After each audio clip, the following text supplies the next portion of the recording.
Senator Biden, a quote from Tom Friedman in the New York Times. Unfortunately, today's presidential hopefuls are largely full of hot air on the climate energy issue. Not one of them is proposing anything hard. What would you propose for the average American that would be hard?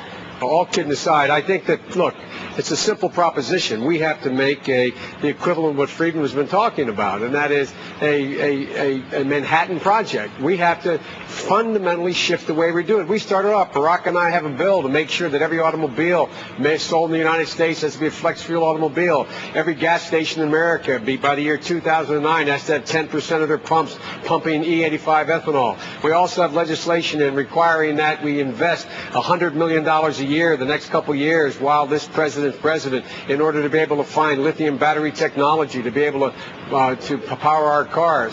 We also have legislation talking about capping emissions. Cap them now, not wait. Cap them where they are now. Time's running out, but you have to be willing to make multi-billion-dollar investments over the next 10 years and set hard goals in order to be able to get to the point where we're no longer dependent.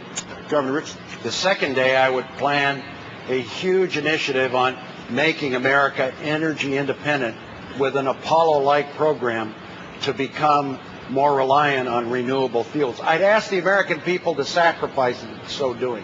Third, I would have a major initiative on climate change. 90%. Time's up.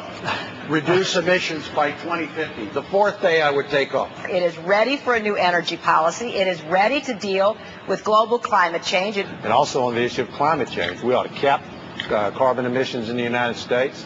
We ought to invest in clean alternative sources of energy. We ought to invest in carbon sequestration technology, clean coal technology, $1 billion at least into making sure we build the most fuel-efficient vehicles on the planet. And we ought to ask Americans to be patriotic about something other than war, to be willing to conserve.